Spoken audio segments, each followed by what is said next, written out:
name is Sushma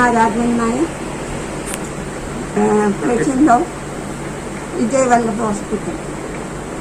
I was admitted on 2008.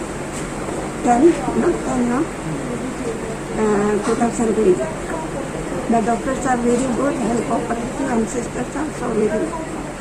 They care me well.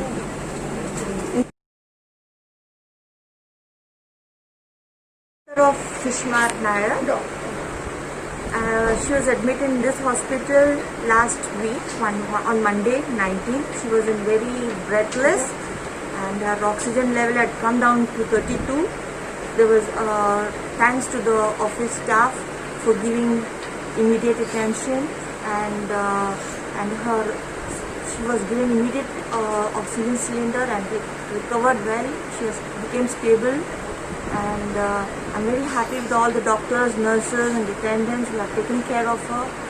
Very happy with the treatments and very happy that she is well now. She's now Dr. Naneshwar, Dr. Rakesh Patel and Dr. Patak and all the other doctors and sisters and attendants who have helped her to recover very fast. Thanks to Vijay Vallabh Hospital.